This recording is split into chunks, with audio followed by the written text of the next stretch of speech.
My Most Unforgettable Character by Mario Montessori. Reader's Digest, Volume 87, 1965. When I was a boy, I was woken early one morning at our house in Rome by the shaking of my bed and a deep rumbling sound. I had no more than opened my eyes when my mother walked in, calm and smiling, and sat on the edge of my bed. "Mario," she said, "do you see how the chandelier sways from the ceiling?" I did. "Do you feel how the floor trembles?" I nodded. My mother spread out her arms as if inviting me to a wonderful surprise. "This, Mario, is an earthquake." For Maria Montessori, even an earthquake was an opportunity to open a child's mind. She believed God had invested human beings with the urge and the power to fulfill themselves. In finding a way to liberate that power, she gave the world a new approach to education as a joyful process of self-discovery and self-realization. Looking back, it is hard to conceive how she crowded so many accomplishments into one lifetime. First as a scientist, an anthropologist, and Italy's first woman doctor. Then as the inspired educator who founded the worldwide kindergarten movement which bears her name. My greatest pride is to have shared in her work. Once, when I was a boy, I was separated from her in a crowd. Finding her again, I boasted, "You cannot go to any place where I cannot follow you." I almost made this boast come true. For 40 years, as secretary, assistant, and junior colleague, I followed her over half the world, wherever her vocation took her. Unlike many of the austere career women at the turn of the century, Mother dressed elegantly and radiated feminine charm. She loved good food, good company, and good talk. Her intense brown eyes could sparkle with delight, and they could also observe with precision. "The secret of the good life," I once heard her say, "is to live in obedience to reality." She could look objectively at the world about her and see what was actually there, uncoloured by wish or expectation. Her course for teachers began with lessons in observation. "You have been trained to make the child pay attention to you," she told them. "Here, it is you who must observe the child." Too much to do.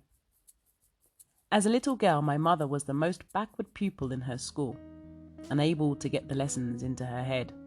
Then, at 10, Maria suddenly changed. Along with a heightened interest in religion, not unusual in girls of that age, she developed a sense of vocation. Her parents first became aware of it while she was seriously ill with influenza. The doctor told them to be prepared for the worst. Maria reassured her mother. "Don't worry, Mamma Mia, I'm not going to die. I have too much to do." Now she came first in her class. Her parents suggested she should become a teacher, then the only career open to women. She refused to consider it. She had made up her mind to be an engineer.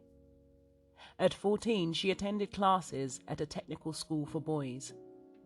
After a year, she switched to biology and finally decided to take a degree in medicine. "Impossible," Professor Guido Bacelli, dean of the medical school at the University of Rome, told her. But in the end, she gained admission, won a scholarship, and helped to pay her own way by private tutoring. Her father, deeply disapproving, refused to speak to her for years. As one of the only women in the medical school, she had to put up with taunts and torments. But she got her degree. She joined the staff of the university's psychiatric clinic, where one of her duties was to visit the city's lunatic asylums to pick subjects for study.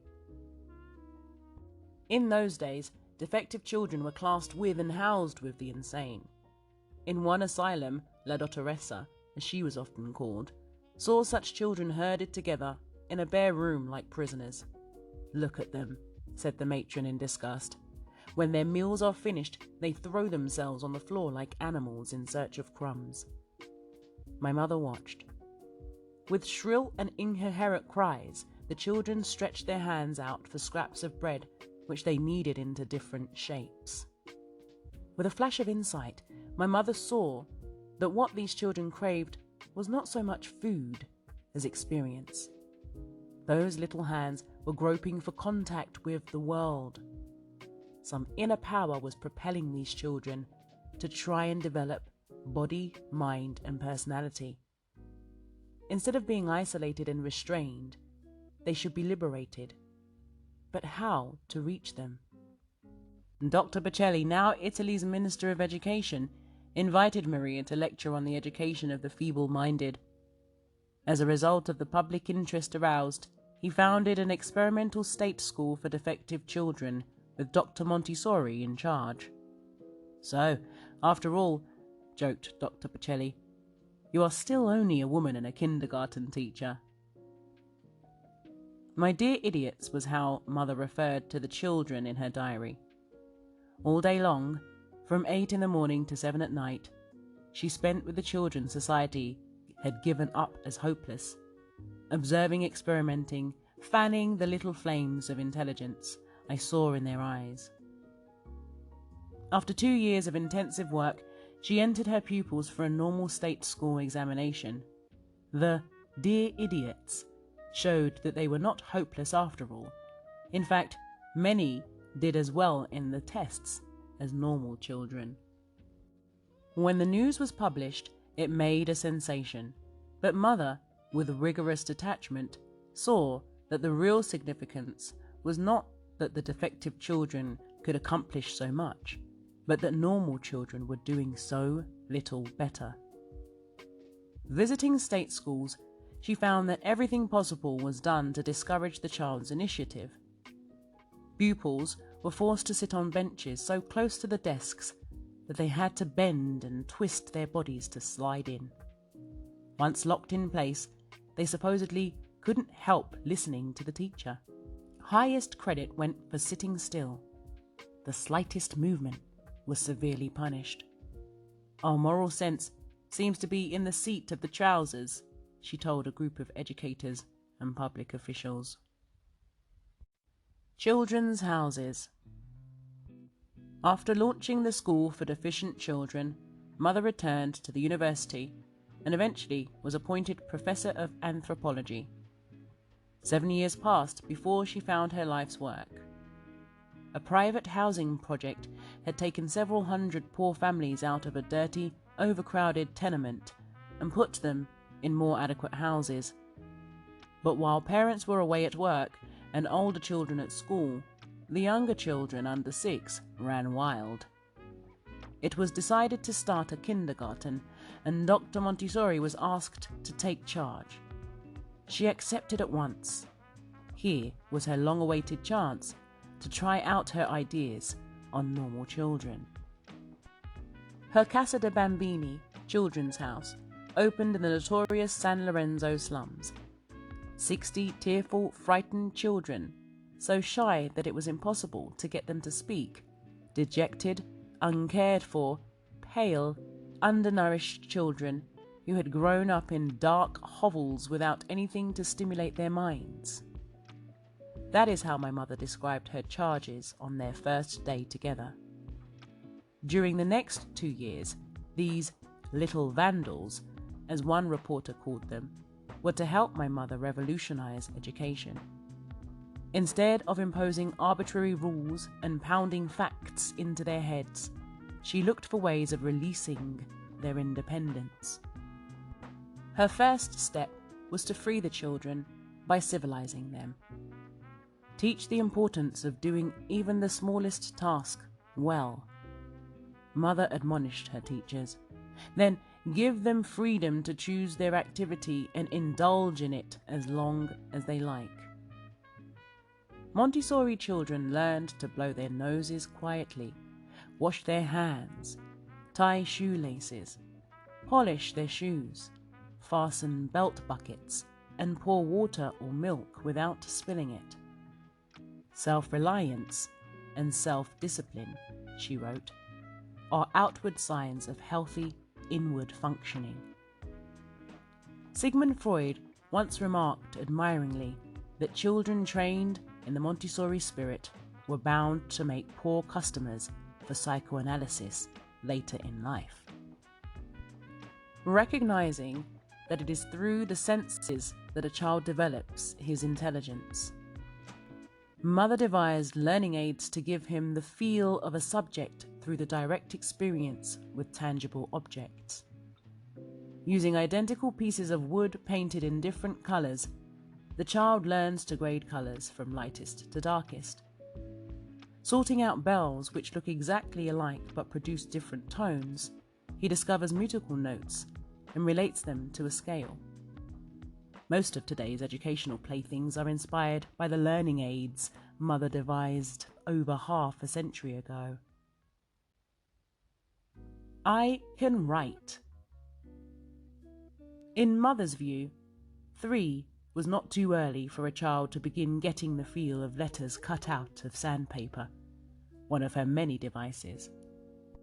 One day, one boy, drawing with a crayon, wrote mano, hand. At the top of his voice he yelled, "I can write!" Children and teacher gathered round him, full of surprise and enthusiasm. And then, one by one, some of the other children began to write also, shouting, "Me too! Me too!" Nobody had taught them.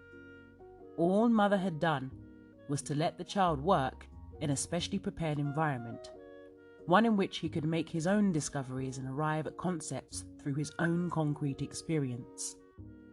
At the Casa de Bambini, children learned to write 4 or 5 months before they learned to read. One day, in a class of children who had begun to write a little, Mother wrote on the blackboard, "If you can read this, come up and give me a kiss." Several days passed and nothing happened. "They thought I was writing on the blackboard for my own amusement, just as they did," she said. Then, on the 4th day, a tiny mite of a girl came up to me and said, "Eccomi, here I am," and gave me a kiss. By 4 or 5, most of the children in the Casa de Bambini were reading and writing. The school revealed something else, that it is not the fear of punishment or hope of reward that motivates a child, but the sheer satisfaction of the work itself. The children were released to do what was in them, and the greatest reward was going on to the next stage. War closes in. In the years following the publication of Mother's first book on education, The Montessori Method, in 1912, her principles of teaching the very young were adopted by many schools in Europe and the United States. Later, with the rise of totalitarianism, they came under attack. In Germany and Austria, the Nazis burnt her effigy over pyres of her books. Mussolini tried to exploit her fame, then turned against her when she refused to serve his propaganda ends. The schools and institutes she had founded were closed by the government. "Mario," she said, "we must realize that this was the only way God can make us understand that we had done enough here and that he needs us elsewhere." And, at 64, Mother left Italy to establish a new headquarters in Barcelona.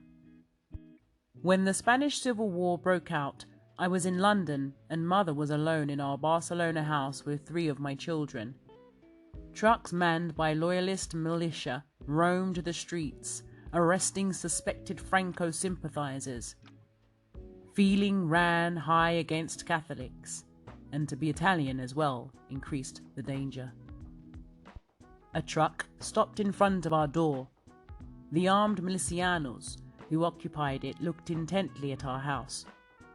As my older son told me later, Mother turned away from the window and gathered the children. "Someday," she said, as calmly as she explained the earthquake to me, "everyone must die. For some, it will come sooner than to others. We are going to pray now and ask God to guide us wherever we must go." Then came the sound of a truck pulling away. My son went downstairs and cautiously looked out of the front door. The men had gone, but they left a sign. Written in red paint was the notice, "Respect this house. It belongs to a friend of children." It was signed with the communist emblem, the hammer and sickle. In country after country, war closed the Montessori schools. After escaping from Spain on a British gunboat, Mother set up headquarters in Amsterdam. A call came from India, and we went to help train teachers. Italy entered the war while we were there, and though we were interned as enemy aliens, Mother carried on her teaching. Call to Africa. After the war, now in her 70s, she returned to Europe. Once more, her ideas were eagerly sought after, and Montessori schools and training centres flourished again. She spent much time reading and writing in our family seaside house in Holland's tulip belt at Noordwijkerhout. One day in May, at the height of the tulip season, I lunched with her before a window commanding a panorama of flowers and sea. I told her that I had met an official of Ghana, which was soon to become independent and desperately needed schools. He wanted Mother and me to help teach the teachers. If any children need help, it is those poor children of African countries, Mother said. Certainly we must go. I reminded her of the heat, the primitive living conditions. After all, she was 81.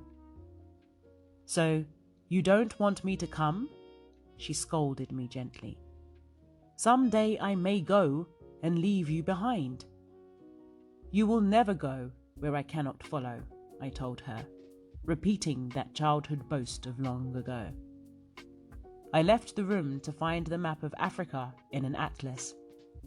When I returned, Mother was dead. She would have gone to Ghana or any other place where children needed her.